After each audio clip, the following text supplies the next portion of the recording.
एक ऐसी जगह जो इतनी ठंडी है कि एक पल में खून जमा सकता है, जहां इंसान तो दूर की बात कोई पेड़ पौधा तक नहीं उगता। ये है एंटार्क्टिका, दुनिया का सबसे ठंडा, सबसे अकेला और सबसे खतरनाक इलाका।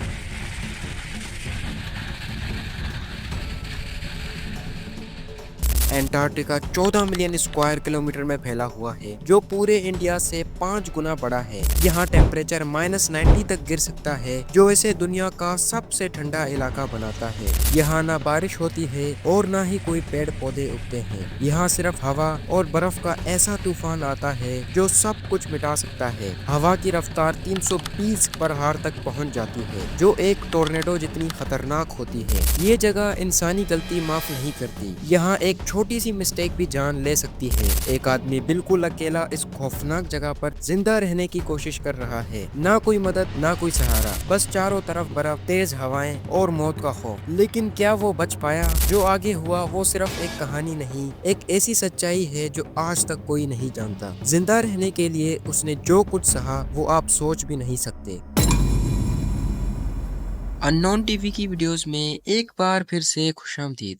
3 लोग एक मिशन पर निकले, लेकिन उन्हें नहीं पता था कि ये सफर मौत का खेल बनने वाला है। 2 दिसंबर 1911 डगलस म्यूजन एक साइंटिफिक एक्सपीडिशन लेकर एंटार्क्टिका गया। उनका मकसद नए एरियाज का मैप बनाना और रिसर्च करना था।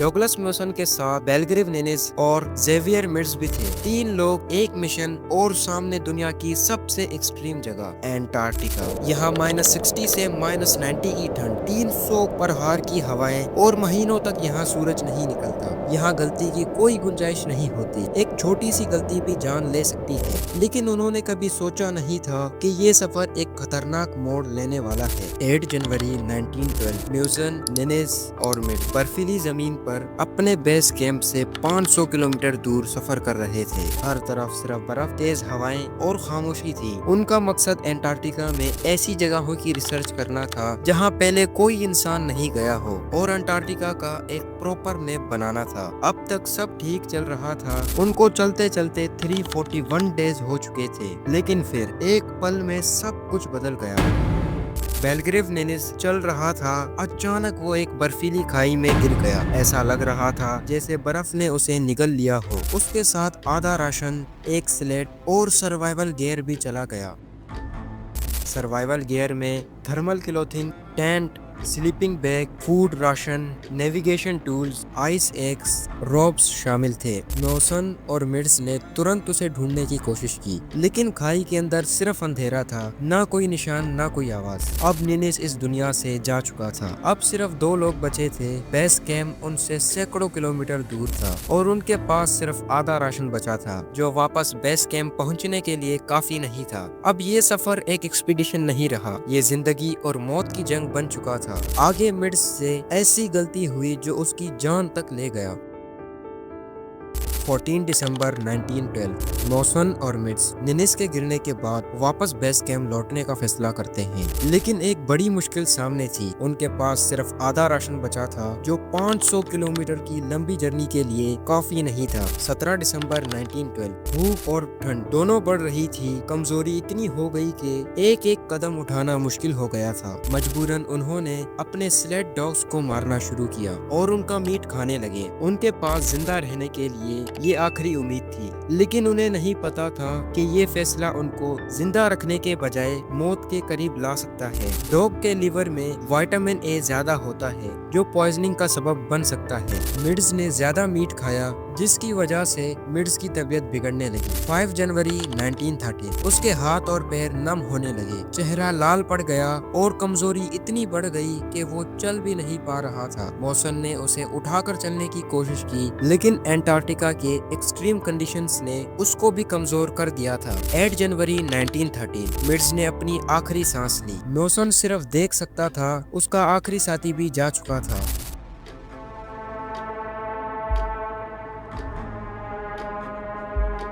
अब मौसन अकेला बचा था इस खौफनाक इलाके में, जहां हर तरफ सिर्फ मौत का साया था। 260 किलोमीटर दूर बेस कैंप तक का सफर अब और ज्यादा मुश्किल हो चुका था। आगे म्यूसन एक ऐसे जाल में फंस जाता है जहाँ से निकलना नामुमकिन था। मिड्स की मौत के बाद मौसन बिल्कुल अकेला रह गया, ना कोई साथी ना कोई मदद। बेस कैंप अब भी 260 किलोमीटर दूर था। हर कदम उठाना एक दर्द भरी सजा बन चुका था। एक्सट्रीम ठंड ने उसका शरीर तोड़ दिया था। उसके पैरों की स्किन उतर चुकी थी, घुटनों तक के जख्म से खून आ रहा था। चलना एक अजाब बन चुका था। 17 जनवरी 1930 म्यूसन चलते चलते अचानक एक बर्फीली खाई में गिर गया। नीचे सिर्फ अंधेरा था। अगर वो पूरा नीचे गिरता तो बचना नामुमकिन होता। खुशकिस्मती से रस्सी 3 मीटर नीचे अटक गई और वो बीच में अटक गया। नीचे सिर्फ मौत थी, एक गलती और सब कुछ खत्म हो सकता था। मौसन ने अपनी बची कुची ताकत लगाकर रस्सी को मजबूती से पकड़ा और धीरे धीरे ऊपर चढ़ने लगा। किसी तरह वो बर्फ के ऊपर आया। जान तो बच गई, लेकिन अंटार्कटिका अब भी उसका रास्ता रोक रहा था। अब म्यूसन के पास सिर्फ एक ही रास्ता था, 180 किलोमीटर दूर बेस कैंप तक पहुंचना, चाहे कुछ भी हो जाए। 6 फरवरी 1913 म्यूसन मुश्किल से चल रहा था। बेस कैंप अब भी 10 किलोमीटर दूर था। उसका खाना लगभग खत्म हो चुका था, शरीर जख्मों से भरा था और चलने की ताकत भी नहीं बची थी। हर दिन एक नई मुश्किल ला रहा था। फिर एक अजीब चीज हुई। उसे बर्फ के नीचे एक छुपा हुआ राशन बॉक्स मिला। ये किसी पुरानी एक्सपीडिशन का छोड़ा हुआ इमरजेंसी फूड था। ये छोटी सी मदद उसके लिए उम्मीद बन गई। लेकिन जंग अभी भी खत्म नहीं हुई। सिर्फ कुछ ही किलोमीटर का रास्ता बचा था। चलना मुश्किल होता जा रहा था। हर कदम एक लड़ाई जैसा था। अगर रुकता तो मर जाता। आगे जो हुआ उसने म्यूसन को तोड़ कर रख दिया। 8 फरवरी 1930 म्यूसन 500 किलोमीटर का सफर तय करने के बाद बेस कैंप के करीब आ चुका था। फिर म्यूसन को दूर एक झंडा दिखाई दिया और वो झंडा बेस कैंप का था।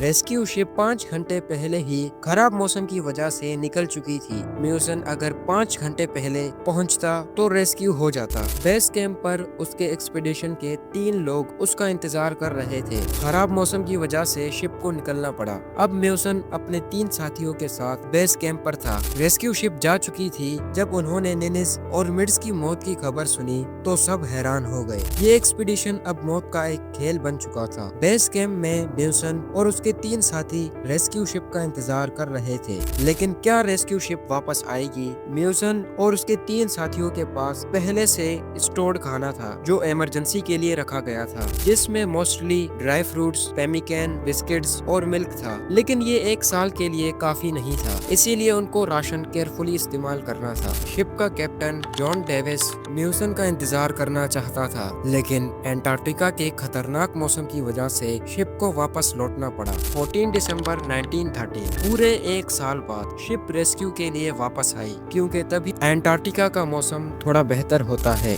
म्यूसन ने पूरे 415 दिन सरवाइव किया, जबकि उनके 3 साथियों ने 313 दिन सरवाइव किया। 14 दिसंबर 1913 एरोरा शिप वापस आई। 2 फरवरी 1914 म्यूसन फाइनली घर लौट सका। जब म्यूसन घर लौटा तो वो एक लेजेंड बन चुका था। अंटार्कटिका ने उसे खत्म करने की पूरी कोशिश की, लेकिन म्यूसन जिंदा रहा। इस कहानी से एक बात सीखने को मिलती है, अगर हौसला मजबूत हो तो इंसान नामुमकिन को भी मुमकिन बना सकता है। उम्मीद है अननोन टीवी की ये वीडियो भी आप लोगों को पसंद आई होगी। आप लोगों के प्यार भरे कमेंट्स का दिल से शुक्रिया।